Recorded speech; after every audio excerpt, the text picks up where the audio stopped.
नमस्कार दोस्तों, आइए जानते हैं आज मध्य प्रदेश की बड़ी खबरें। आज की पहली खबर है कि बैतूल में रात 10 बजे के बाद डीजे पर प्रतिबंध। बैतूल जिले में रात 10 बजे के बाद डीजे आदि ध्वनि विस्तारक यंत्रों के उपयोग पर सख्त प्रतिबंध रहेगा। इसके साथ ही निर्धारित तीव्रता से अधिक ध्वनि विस्तारक यंत्रों के प्रयोग पर भी कार्रवाई की जाएगी। उल्लंघन पर ध्वनि विस्तारक यंत्र को जब्त कर डीजे मालिक सहित होटल, रेस्टोरेंट और मैरिज गार्डन संचालकों के खिलाफ आपराधिक प्रकरण दर्ज किया जाएगा। आदेश के मुताबिक धार्मिक स्थानों पर भी 2 से अधिक स्पीकर के उपयोग पर प्रतिबंध लगाया गया है। ऐसे सभी धार्मिक केंद्र जहां 2 से अधिक स्पीकर का उपयोग किया जा रहा है, उन्हें वहां से उतारने की हिदायत दी गई है।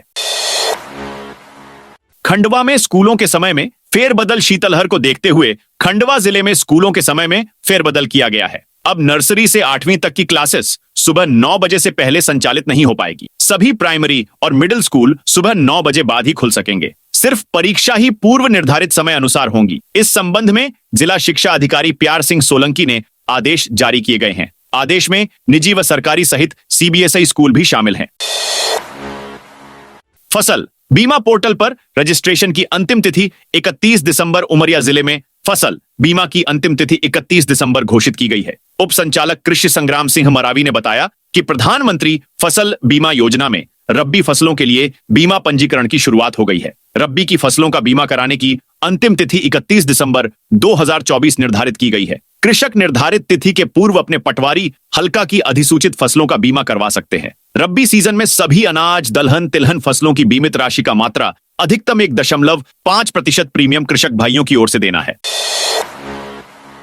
कांग्रेस का विधानसभा घेराव का मेगा प्लान सोमवार से शुरू हो रहे मध्य प्रदेश विधानसभा के शीतकालीन सत्र के पहले ही दिन कांग्रेस विधानसभा घेराव करने जा रही है। इसमें कांग्रेस के सभी विधायकों के साथ दिग्गज नेता और कार्यकर्ता शामिल होंगे। दावा है कि विधानसभा घेराव में प्रदेश भर से करीब 50,000 कार्यकर्ता शामिल रहेंगे। इसको लेकर नेता प्रतिपक्ष उमंग सिंघार ने कहा कि पार्टी के सभी पदाधिकारी और कार्यकर्ता तैयारियों में लगे हैं। सभी विधायकों और पूर्व विधायकों से संपर्क कर रहे हैं। हजारों की संख्या में कई जिलों से गाड़ियां आ रही हैं। यह पार्टी का बड़ा आंदोलन है। इसमें सभी नेताओं की ताकत लगी है। जनता की आवाज को हजारों कार्यकर्ता भोपाल तक लेकर आ रहे हैं। पीसीसी चीफ जीतू पटवारी ने बताया कि प्रदेश के सभी कांग्रेस विधायकों, जिला अध्यक्ष, प्रकोष्ठ, विभाग के पदाधिकारियों को यह जिम्मेदारी दी गई है कि वे अपने जिले से घेराव कार्यक्रम में कार्यकर्ताओं को लेकर पहुंचे। प्रदेश भर से कम 50,000 कार्यकर्ता इस घेराव में शामिल होंगे। 20 से 25,000 वाहनों से कार्यकर्ता भोपाल पहुंचेंगे। कूनो में पर्यटकों को नहीं दिख रहे चीते। श्योपुर जिले के कूनो नेशनल पार्क में चीतों को देखने के लिए पहुंच रहे पर्यटक मायूस होकर लौट रहे हैं। दरअसल यहां उन्हें तेंदुआ, हिरण, बारहसिंगा सहित तमाम वन्य जीवों के दीदार तो हो जा रहे, लेकिन चीत नहीं दिखाई दे रहे। बताया जा रहा है कि अधिकारी और कर्मचारी पर्यटकों को चीतों के आसपास भी नहीं भटकने दे रहे। एमपी की इस तहसील को जिला बनाने की मांग तेज। मध्य प्रदेश के शिवपुरी जिले में पहले ही पिछोर को जिला बनाने की मांग उठ रही थी और अब करैरा को भी जिला बनाने की मांग तेज हो गई है। करैरा तहसील को जिला बनाने के लिए स्थानीय लोगों ने एक बैठक की है और उसमें यह निर्णय लिया है कि करैरा को जिला बनाने के लिए बड़ा आंदोलन किया जाएगा। करैरा तहसील मुख्यालय पर हुई इस बैठक में नेताओं के साथ एडवोकेट, व्यापारी और स्थानीय लोग मौजूद रहे। करैरा में हुई बैठक में निर्णय लिया गया है कि करैरा को जिला बनाने के लिए आगे सभी लोग सक्रिय हों और अपनी मांगों को प्रदेश सरकार तक पहुंचाने की हर संभव कोशिश करें। 22 वाहनों में से 16 वाहनों में लगे जीपीएस सिस्टम। टीकमगढ़ में डोर टू डोर कचरा एकत्र करने वाले वाहनों की मॉनिटरिंग के लिए 1 वर्ष पहले नगर पालिका ने जीपीएस सिस्टम लगाए थे, लेकिन कुछ वाहनों के खराब हो चुके हैं या वाहन चालकों ने इन्हें निकाल दिया है। इसके बावजूद कागजों में कुछ कचरा वाहनों की निगरानी हो रही है। इन वाहनों पर नपा प्रत्येक महीना लाखों रुपए खर्च कर रही है। हकीकत यह है कि कचरा वाहनों की निगरानी नहीं होने से ये मनमाने मार्ग पर दौड़ रहे हैं।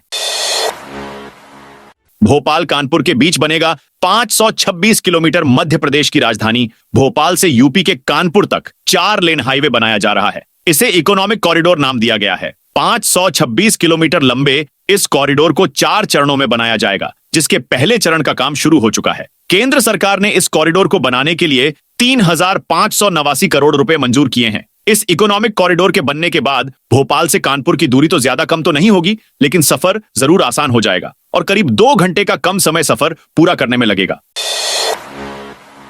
फिर बड़ी आधार कार्ड अपडेट कराने की तारीख यूआईडीआई की तरफ से फ्री में आधार कार्ड अपडेट कराने की सुविधा को 14 जून 2025 तक बढ़ा दिया गया है। यूआईडीआई का कहना है कि फ्री में ऑनलाइन डॉक्यूमेंट्स अपलोड करने की सुविधा 14 जून 2025 तक बढ़ा दी गई है। लाखों आधार कार्ड धारकों को लाभ पहुंचाने के लिए ये फ्री सेवा केवल माई आधार पोर्टल पर उपलब्ध है। यूआईडीआई लोगों को अपने आधार में दस्तावेज अपडेट रखने के लिए प्रोत्साहित कर रहा है। रायसेन में कलेक्टर ने 6 बीएलओ को किया निलंबित। रायसेन में मतदाता सूची में नए मतदाताओं के नाम जोड़ने के कार्य में लापरवाही बरतने पर कलेक्टर एवं जिला निर्वाचन अधिकारी अरविंद दुबे ने 6 बीएलओ को निलंबित कर दिया है। साथ ही एक बीएलओ को कारण बताओ नोटिस जारी किया है। दरअसल भारत निर्वाचन आयोग की ओर से जारी फोटोयुक्त निर्वाचक नामावली के विशेष संक्षिप्त पुनरीक्षण कार्यक्रम के अंतर्गत 18 साल पूरे कर चुके युवाओं के नाम मतदाता सूची में शामिल करने का निर्देश मिला था, जिस काम में 5 बीएलओ ने लापरवाही बरती है। असामाजिक तत्वों ने की बाबा साहब अंबेडकर की प्रतिमा क्षतिग्रस्त। दतिया के दुरसड़ा थाना क्षेत्र के ग्राम मवई में असामाजिक तत्वों ने संविधान निर्माता बाबा साहब भीमराव अंबेडकर की प्रतिमा को क्षतिग्रस्त कर दिया। घटना शनिवार रविवार रात की है। रविवार सुबह ग्रामीणों ने क्षतिग्रस्त प्रतिमा देखी। ग्रामीणों में काफी आक्रोश है। गुस्साए लोग आरोपियों के खिलाफ मामला दर्ज कर सख्त कार्रवाई करने की मांग कर रहे हैं। वहीं मामले की गंभीरता को देखते हुए भांडेर एसडीओपी मौके पर पहुंचे और जांच पड़ताल की। अज्ञात लोगों ने गांव में लगी बाबा साहब अंबेडकर की प्रतिमा का एक हाथ को क्षतिग्रस्त कर दिया।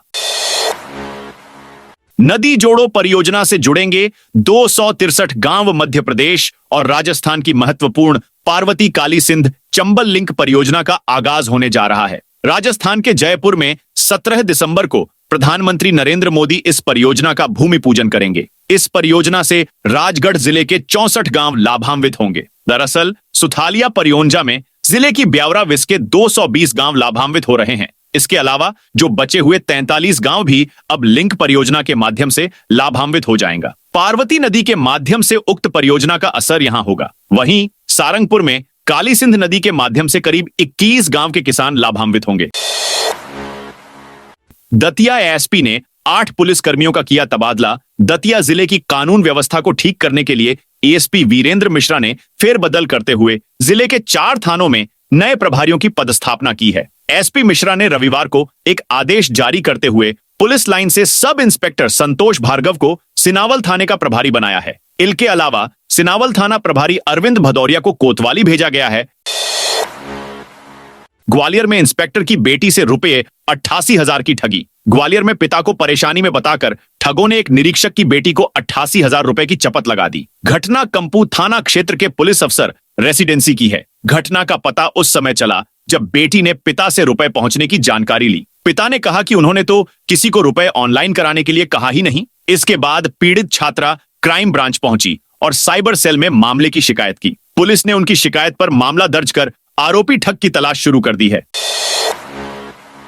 अयोध्या के लिए निकले साइकिल यात्रियों का उज्जैन में स्वागत। नासिक से अयोध्या तक 1400 किलोमीटर की साइकिल यात्रा पर निकला दल रविवार को उज्जैन पहुंचा। यहां सभी का स्वागत किया गया। इस दल में 88 यात्री शामिल हैं। इनमें वृद्ध महिला पुरुष यात्री भी शामिल हैं। यह यात्रा 22 दिसंबर को अयोध्या पहुंचेगी। 14 दिन की यात्रा के बाद 24 दिसंबर को वापस नासिक लौटेंगे। नासिक के धुले से सभी 11 दिसंबर को डॉ आभा पाटिल के नेतृत्व में रवाना हुए हैं। ग्रुप का नाम रॉयल राइडर साइकिल है। उज्जैन में मोहनराज मित्र मंडल के संयोजक संजय डागर के नेतृत्व में ग्रुप के सभी सदस्यों का स्वागत किया गया। मध्य प्रदेश के आधे से ज्यादा जिले शीतलहर की चपेट में। मध्य प्रदेश में शीतलहर का दौर जारी है। रविवार को प्रदेश के आधे से ज्यादा जिलों में सर्द हवाएं चलीं। लोग दिन में भी ठिठुरते नजर आए। प्रदेश में अगले 2 दिन भी कड़ाके की ठंड का अलर्ट है। आईएमडी मौसम विभाग भोपाल की सीनियर वैज्ञानिक दिव्या ई सुरेंद्र ने बताया, उत्तर भारत से बर्फीली हवा आ रही है जो स्ट्रांग है। इस वजह से पूरा प्रदेश ठिठुर रहा है। अगले 2 दिन ऐसा ही मौसम बना रहेगा। मध्य प्रदेश के इकलौते हिल स्टेशन पचमढ़ी में रात का पारा 1 डिग्री सेल्सियस पर पहुंच गया है। शनिवार रविवार की रात में यहां रिकॉर्ड ठंड पड़ी। उमरिया में 2.3 डिग्री और मंडला में 2.5 डिग्री दर्ज किया गया। रायसेन राजगढ़ में 3.8 डिग्री रहा। नौगांव, मलाजखंड, रीवा, खजुराहो, सतना, टीकमगढ़ में तापमान 6 डिग्री के नीचे दर्ज किया गया। शीतलहर और तापमान में आई कमी को देखते हुए कलेक्टर दीपक सक्सेना ने जिले में स्थित सभी स्कूल सुबह 9 बजे के बाद लगाने के आदेश दिए हैं। 12 पुलिसकर्मियों का ट्रांसफर। जोनल पुलिस बोर्ड की अनुशंसा के बाद रीवा संभाग आईजी महेंद्र सिंह सिकरवार ने रविवार को मैहर और सतना के 12 पुलिस कर्मचारियों का ट्रांसफर किया है। इनमें 6 आरक्षक और 4 प्रधान आरक्षक समेत 2 कार्यवाहक सहायक पुलिस इंस्पेक्टर शामिल हैं। रीवा में कपड़े की दुकान में लगी भीषण आग। रीवा शहर के सिरमौर चौराहे पर स्थित कपड़ा शोरूम में शॉर्ट सर्किट की वजह से रविवार दोपहर भीषण आग लग गई। सूचना पर पुलिस व फायर ब्रिगेड टीम मौके पर पहुंची। हालांकि तब तक आग भीषण रूप धारण कर चुकी थी। पूरी घटना दोपहर 1:50 के आसपास की है। आग की लपट ऊंची उठने लगी और आसपास की दुकानों की तरफ भी फैलने लगी, लेकिन फायर ब्रिगेड की टीम ने आग पर काबू पा लिया। हालांकि तब तक दुकान में रखा सारा सामान जलकर पूरी तरह से खाक हो चुका था। बता दें कि सिरमौर चौराहे पर Mister Perfect men's and kids wear के नाम से दुकान संचालित है। बंद हो गई दुग्ध उत्पादन को बढ़ावा देने वाली गोपाल पुरस्कार योजना। प्रदेश सरकार द्वारा दुधारू पशुओं और पशुपालकों को प्रोत्साहन करने के लिए वर्ष 2011 में गोपाल पुरस्कार योजना का शुभारंभ किया गया था। इस योजना में 4 लीटर से अधिक गाय और भैंस को योजना में शामिल किया जाता था। प्रथम, द्वितीय और तृतीय स्थान पर आने वाले प्रतियोगी को पुरस्कार दिया जाता था। लेकिन अब यह योजना 2 वर्ष से शासन ने बजट जारी नहीं किया और न ही उसे जारी करने के लिए आदेश दिया। दुग्ध उत्पादन को बढ़ावा देने के उद्देश्य से शुरू की गई गोपाल पुरस्कार योजना बंद पड़ी हुई है। जिले में करीब 2 साल पहले फरवरी 2023 में आखिरी बार इस योजना के तहत प्रतियोगिता का आयोजन हुआ था। 2024 बीतने वाला है और इस साल गोपाल पुरस्कार योजना की अब तक कोई प्रतियोगिता नहीं हुई है। विभाग के अधिकारियों ने बताया कि सरकार ने न बजट आवंटित किया और न योजना को लेकर कोई आदेश जारी किया है।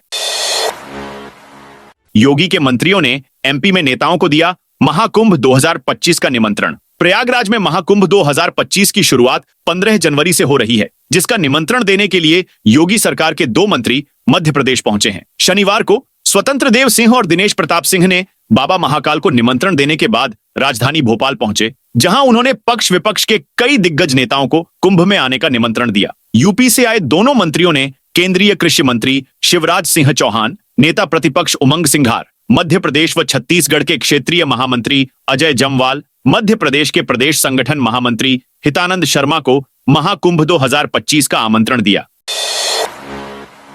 केंद्र व राज्य में सरकार फिर भी गोमाता को नहीं दिला सके राष्ट्रमाता का दर्जा। अपने आप को भारत का और हिंदू कहते हैं। केंद्र व राज्य में सरकार फिर भी गोमाता को राष्ट्रमाता का दर्जा नहीं दिला सके। ग्वालियर से हरिद्वार जा रहे जगत गुरु शंकराचार्य अविमुक्तेश्वरानंद सरस्वती ने मुरैना रेस्ट हाउस पर मीडिया के सामने बड़ा बयान दिया। उन्होंने एक सवाल के जवाब में कहा कि भारत बहुसंख्यक हिंदुओं का देश है, हिंदू राष्ट्र घोषित होना चाहिए और इसके लिए थोड़ी दूर के लिए नहीं, बाघेश्वर धाम के महाराज को लंबे समय तक सड़क पर निकलना चाहिए।